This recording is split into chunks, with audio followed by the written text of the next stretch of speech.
আসসালামু আলাইকুম। আমি ইঞ্জিনিয়ার জুলফিকার আজাদ নেক্সট বিল্ডার্সের পক্ষ থেকে আছি আপনাদের সাথে। দেশে এবং দেশের বাইরে যে যেখান থেকে আমাদের এই ভিডিওটা দেখতেছেন, আপনাদের সকলকে আন্তরিক শুভেচ্ছা এবং অভিনন্দন।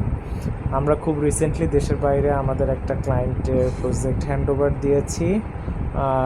তো ভাবলাম ওইটার কাজ নিয়ে একটু আপনাদের সাথে ডিসকাস করি।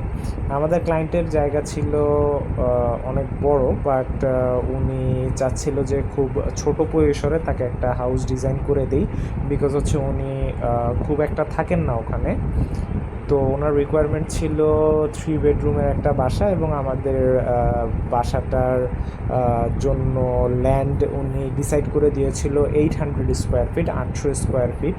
তো আপনারা এই বাসাটার ফ্রন্ট লুকিং দেখতেই পাচ্ছেন যে কতটা সিম্পল আমরা করেছি। আর যদি ঢাকাতে অথবা ঢাকার বাইরে কেউ ছোটোখাটোর মধ্যে বাসার ডিজাইন চান, তাহলে আশা করছি যে আপনাদের এই ভিডিওটা কাজে লাগতে পারে। এই ভিডিওতে আমরা অ্যাকচুয়ালি আমাদের প্রজেক্ট ক্লায়েন্টের উপরের দিকে ওঠার কোনো রিকোয়ারমেন্ট ছিল না, লাইক দ্যাট হচ্ছে স্টেয়ার ইউজ করার কোনো রিকোয়ারমেন্ট ছিল না। বাট আপনারা যদি চান আমাদের সাথে যদি যোগাযোগ করেন, তাহলে আমরা হয়তো বা স্টেয়ার অ্যাডজাস্ট করে এইটার প্ল্যানটা আপনাদেরকে দিতে পারবো, সেটা নিয়েও কোনো সমস্যা নাই। চলেন তাহলে কথা না বাড়িয়ে আমরা দেখি আমাদের লেআউটগুলো আমরা কি করেছিলাম। হাউস লেআউট, আমাদের রুম লেআউটগুলো কি করেছিলাম আপনাদের সাথে সেটা একটু আমরা শেয়ার করি।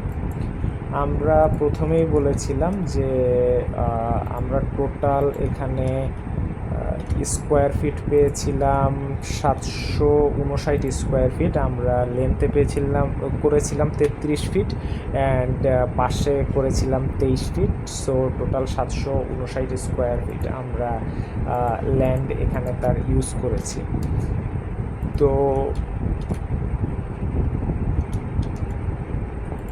এটা হচ্ছে আমাদের মেইন এন্ট্রি দিয়ে ঢুকে আমাদের ড্রয়িং অ্যান্ড ডাইনিং হলটা, যেটা ড্রয়িং অ্যান্ড ডাইনিং হলটা আমরা দিয়েছিলাম 15 ফিট বাই 11 ফিট। তো ড্রয়িং অ্যান্ড ডাইনিং হলের জন্য যথেষ্ট বড়ই বলা চলে। পরবর্তীতে আমরা যদিও তাকে ফার্নিচার লেআউটও করে দিয়েছি। সো এখানে উনি খুব সুন্দরভাবে ওনার সোফা অ্যান্ড ডাইনিংটা অ্যারেঞ্জ করতে পেরেছিল। তো ড্রয়িং অ্যান্ড ডাইনিংয়ের ঠিক সামনে যেটা দেখতে পাচ্ছেন সেটা হচ্ছে কিচেন দিয়েছি 11 ফিট বাই 7.5 ফিট, যথেষ্ট বড় কিচেন ইউজ করার জন্য।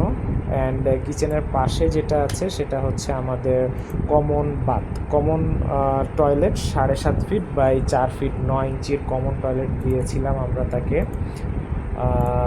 কমন টয়লেটের ঠিক অপোজিটে আমরা দিয়েছিলাম আমাদের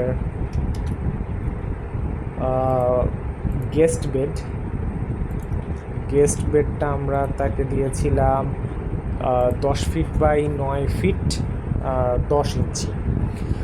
সো গেস্ট বেডও এখানে মোটামুটি স্ট্যান্ডার্ড মাপে আমরা দিয়েছিলাম। আমাদের child bed and master bed দুইটাই আমরা সেম রেখেছিলাম।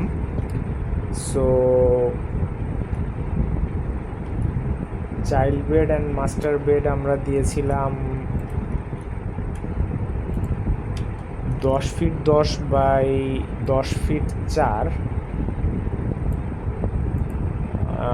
Child bed and master bed দুইটার সাইজই সেম। অ্যান্ড মাস্টার বেডের সাথে যেই অ্যাটাচ টয়লেটটা থাকে, সেই অ্যাটাচ টয়লেট অ্যান্ড আমাদের কমন টয়লেটের সাইজটাও ছিল একই, 7.5 ফিট বাই 4 ফিট 9 ইঞ্চি। এটা ছিল আমাদের হাউস লেআউট। অ্যান্ড এন্ট্রির সামনে আপনারা যেই জায়গাটা দেখতে পাচ্ছিলেন, এবং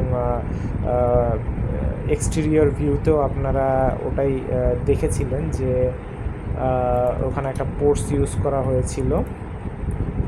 এটা হচ্ছে সেই পোর্টস।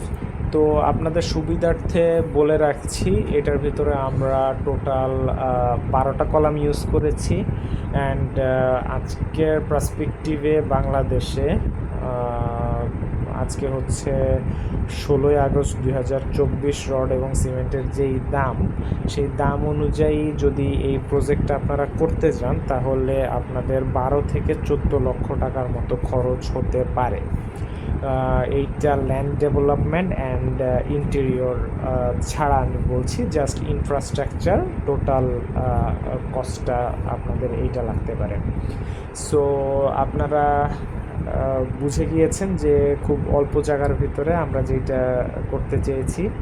আপনারা এখন আপনাদেরকে দেখাবো এইটার এক্সটেরিয়র বাইরের আউটলুকটা আমরা কি করেছি, আপনারা দেখতে থাকুন এবং আমি বিদায় নিচ্ছি।